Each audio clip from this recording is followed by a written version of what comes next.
Voici votre journal à la Moto TV. Ouverture des audiences dans le dossier opposant la Société d'électricité Énergie du Nord Kivu NK et l'Association des consommateurs de l'eau et du courant de la ville de Butembo ce lundi 24 juillet 2023. Première séance, le tribunal a procédé à l'identification des prévenus avant leur comparution. Accusée de 9 infractions, la société NK nie et rejette les accusations portées contre elle. Des conditions sanitaires restent précaires dans plusieurs villages du territoire de Béni suite à l'insécurité. Une année après l'incendie du centre de santé de référence de Loumé par des terroristes ADF, les services de soins souffrent faute de bâtiments et de tous les outils nécessaires pour le fonctionnement. L'un des éléments du titre tenu des audiences dans le dossier opposant la Société d'électricité Énergie du Nord Kivu NK et l'Association des consommateurs de l'eau et du courant de la ville de Butembo ce lundi 24 juillet 2023. Au cours de ces séances, les prévenus ont été identifiés et ont comparu. Accusés de 9 infractions par cette association des consommateurs, la société NK a nié l'existence de l'association qui l'accuse sans pour autant reconnaître les accusations portées contre elle. Nous suivons ce reportage. C'est dans cette salle d'audience du tribunal de commerce que cette audience a été tenue. Ici sur la porte est affiché l'extrait des rôles. Dans la salle, les deux parties ont été devant la barre. D'un côté, l'association des consommateurs du courant et l'eau, et de l'autre côté, de la société de l'énergie du Nord Kivu. Cette société était représentée par le directeur commercial M. Anthony Bakole, le directeur James Vanout étant malade, à en croire son conseil. Devant la caméra de Moto TV, la partie accusée n'a pas voulu dire un mot et a demandé l'interdiction du filmage des audiences au tribunal. La partie adverse est représentée par Maître Seker Akiva Souvoamon, coordonnateur de l'association des consommateurs de l'électricité et l'eau, accuse la société NK de plusieurs infractions. En fait, nous poursuivons la société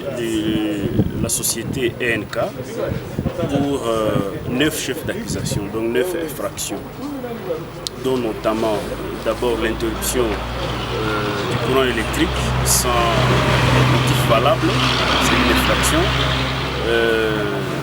l'exercice d'une activité d'électricité sans documents légaux, l'escroquerie et l'extorsion avec cette histoire de compteur. Nous le poursuivons aussi pour non-respect des normes environnementales. Nous le poursuivons aussi pour exercice d'une activité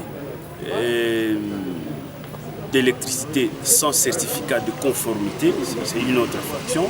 Nous le poursuivons aussi pour notamment le faux en écriture et l'usage des faux parce que en fait, sans avoir les documents, les membres de ces sociétés écrivent dans le contrat qu'ils signent avec les abonnés qu'ils ont un contrat de concession et de distribution alors qu'ils n'en ont pas dans la ville de Butembo. Le tribunal a suivi minutieusement le débat et à l'issue de ce débat, il vient de prendre à délibérer ces exceptions. Pratiquement la décision que nous attendons, c'est de dire si notre action est recevable ou pas. Au cas où le tribunal dit que notre action est irrecevable, à ce moment-là, nous allons être obligés d'user des voies de recours. Le tribunal de commerce qui traite les dossiers fixe la prochaine audience pour lundi 31 juillet prochain, une audience pendant laquelle il va donner sa décision. Les conditions sanitaires sont devenues précaires dans plusieurs villages du territoire de Béni, en province du Nord Kivu, suite à l'insécurité. Il y a une année, le centre de santé des références de Loumé avait été attaqué par des terroristes ADF et ont incendié 2 bâtiments de ce studio sanitaire. Depuis ce temps, la maternité est parmi les services qui souffrent faute de bâtiments et de tous les outils nécessaires pour son fonctionnement. Delphine Mpanda a réalisé un reportage en ces lieux. Nous le suivons. À l'entrée du bâtiment servant des maternités, des couloirs et chambres sont montés des matelas à même le sol, des femmes à l'attente d'accouchement, des accouchés, même par césarienne, ainsi que leurs bébés sont mêlés dans un même endroit, salis ni moustiquaires pour leur protection contre les anophèles et des microbes, s'inquiètent vouloir anoirité, une accouchée par césarienne. La guerre était arrivée jusqu'ici. Ils ont incendié la maison, les lits, les tables, tout était brûlé. J'ai accouché par césarienne. Je suis par terre. Ceux qui ont accouché sans problème et les femmes en attente sont rassemblées. Nous n'avons pas de lits, de tables, de moustiquaires. Nous sommes dans de mauvaises conditions. Ça ne nous réjouit pas.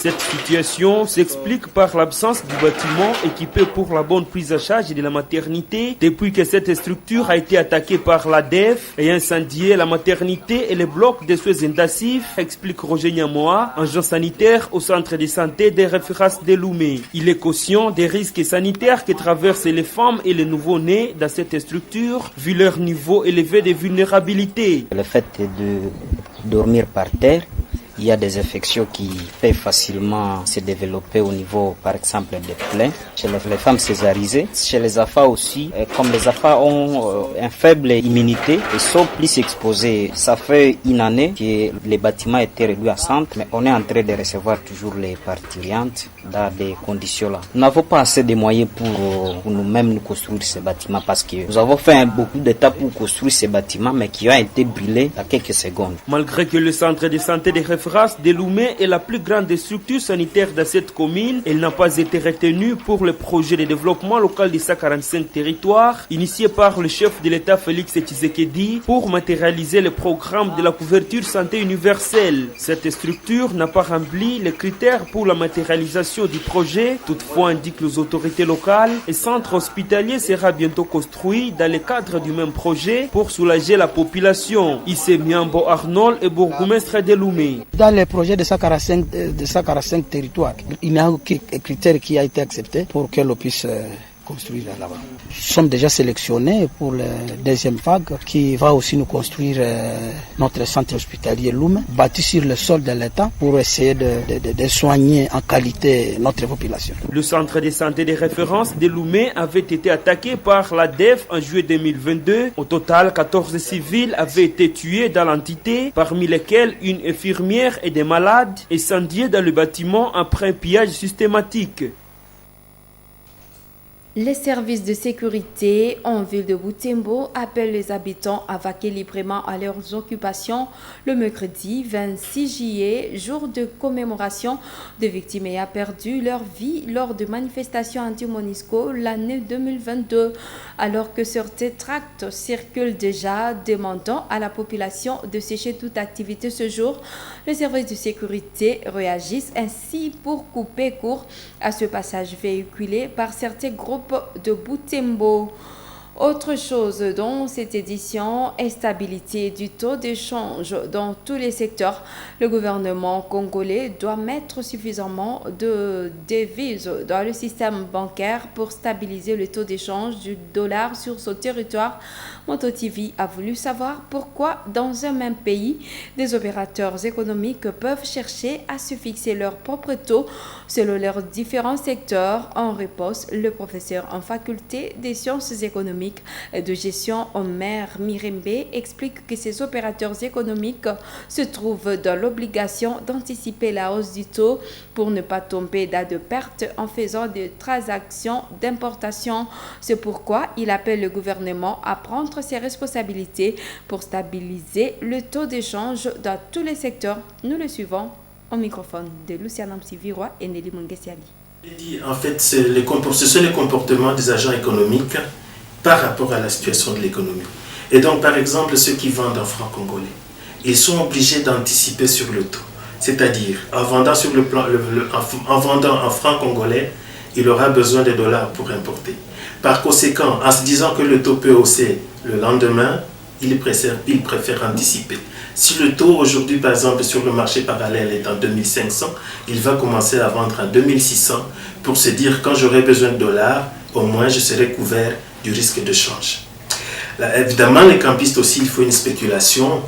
voyant que le taux est instable et qu'il y a cet emballement, le fait qu'il y ait un accroissement de ceux qui viennent sur le marché parallèle pour demander d'avoir des devises, ils vont faire de la spéculation.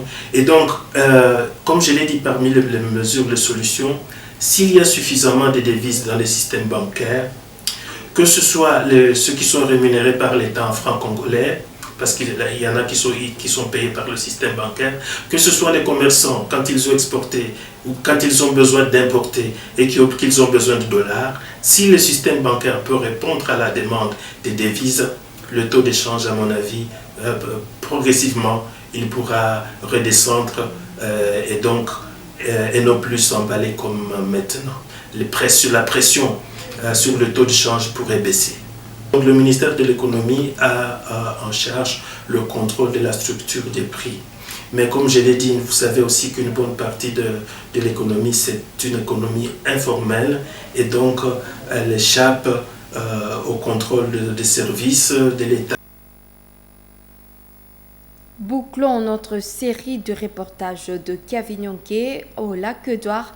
Ce jour, nous allons découvrir une espèce d'insecte périodique localement connue sous le nom de Vusama dans cette agglomération. Cette espèce dont l'évasion présente plusieurs enjeux dans la vie de cette population. D'une part, leur enfantage attend qu'aliments pour des animaux, mais aussi des allergies qu'ils peuvent provoquer à certaines personnes. Dans ce reportage, nous allons voir comment les habitants vivent sous leur évasion. Reportage signé Joël Tali. Ce matin, nous sommes dans la cité lacustre de Kavinyonke. Il est dimanche 16 juillet. Il y a quelques minutes, nous venons de circuler librement. À ce moment 8 heures, nous nous faisons surprendre par ces insectes venus de nulle part. Ils inondent toute la localité. Localement, on les appelle Vusama dans la langue vernaculaire.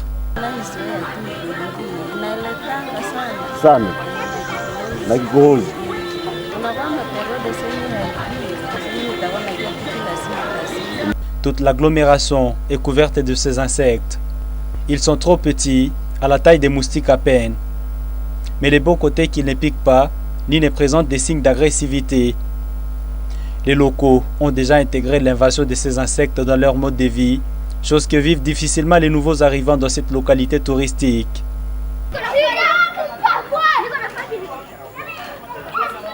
Ce matin, une délégation d'étudiants de l'UAC Butembo se trouve en séjour dans cette agglomération.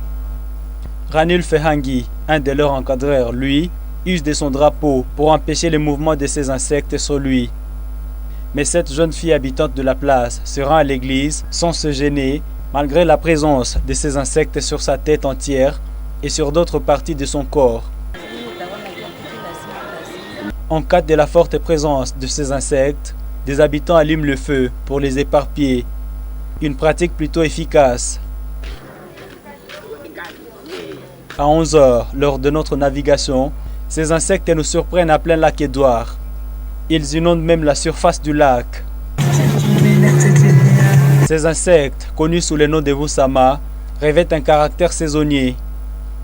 Mais cet armateur pêcheur rassure qu'il constitue de la nourriture pour des petits poissons. En présence de ces insectes sur l'eau, la pêche est également fructueuse.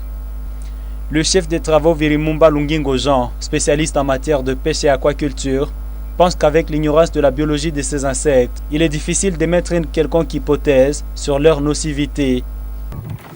La conviction collective essaie d'émettre certaines hypothèses, bien sûr fondées ou non fondées. Ne connaissant pas non plus leur biologie complète, il est difficile de dire qu'ils peuvent être là tous les jours ou qu'ils peuvent influencer de l'une ou l'autre manière la production halieutique. Mais ce qui est vrai, c'est qu'on remarque des captures de plus en plus nombreuses quand les insectes apparaissent, puisque plus ils sont à surface, plus les poissons ont tendance aussi à les suivre pour venir les consommer, et plus facilement on les attrape. Conséquence, il y en a sûrement, puisqu'on peut avoir des allergies, on peut avoir des individualités par rapport aux réactions que l'organisme peut développer face à ces insectes qui ont tendance à irriter les muqueuses du nez, ou de la bouche, ou des oreilles.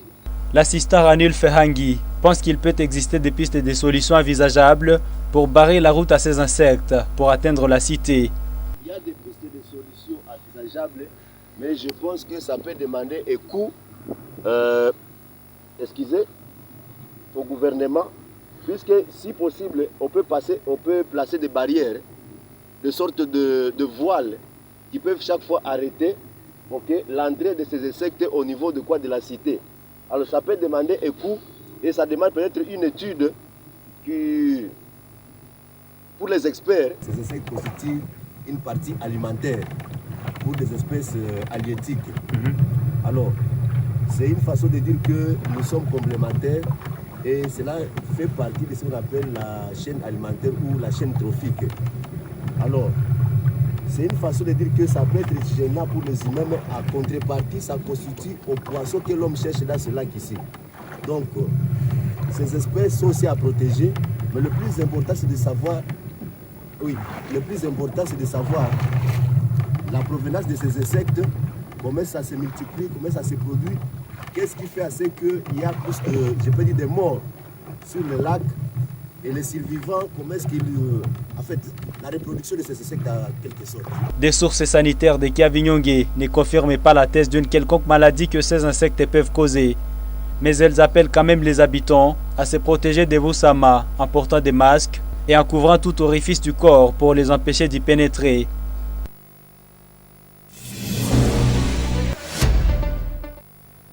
En sport, après une trêve de plus de 2 mois, le championnat de football féminin du Grand Nord se poursuivit ce dimanche 24 juin dans la poule de Béni. Le football club féminin Gillette de Béni a accueilli le football club féminin Espoir de l'avenir de la même ville au stade du 15 octobre, ex-stade municipal de Béni. En marge de ce match aller, le FCF Gillette a perdu devant le FCF Espoir de l'avenir par un score de 2-0. Gérard Mourefou dans ce reportage de Samuel Ouaïnda. 15h30 pour ce coup. Le football club féminin Juliette en vert noir offre son hospitalité au football club féminin Espoir de l'avenir à bleu-blanc vêtu. Pour ce spectacle, les filles à bleu-blanc prennent les dessus dans le jeu durant tout le match. Dans les 20 premières minutes, le football club féminin Espoir de l'avenir marque son premier but avant qu'il marque par penalty à 2e minute de la fin de la première partie. Dans la deuxième partie, l'équipe habillée à bleu a toujours imposé son jeu au vert et noir avec plein d'actions, mais sauvée par la gardienne. La capitaine de l'équipe perdante accuse la non-préparation de ce match comme cause de l'échec. Match kwa ilikuwa kushia ni briske tulikuwa bajozi wengine walikuwa viko ma struggle ndio tunafika pambeni na hii semaine deja tunasikia match leo tukashtuka ni kazi yetu tu ilividi tucheze mais para mimi nasema mangoma d'entraînement inacho tunaperdre match hapo après échec na pasha ndia ba fanatique yetu ke basiogope ndio balo ile kuperdre match ndio tunapaswa perdre match mais ya kukuya tunapaswa kujua kama tunafanya nini mais tuambia coach kuanzia kesho tunademarer l'entraînement. De l'autre côté, la capitaine du FCF Espoir de l'avenir reconnaît que son équipe s'est bien préparée pour gagner ce match. Non, nous on a bossé seulement et notre morale était au zénith. On a bien préparé les matchs, c'est pourquoi on a payé la victoire avec nous. Nous disons à nos fanatiques qu'ils soient calmes, nous sommes là comme Espoir de l'avenir de Béni. Nous les promotons la victoire là où nous y serons aux phases finales. Dans le Grand Nord, ce championnat se joue dans plusieurs sites, dont la ville de Béni, la ville de Butembo, les territoires de Béni et les territoires de Lubero. C'est la fin de cette édition. Au revoir.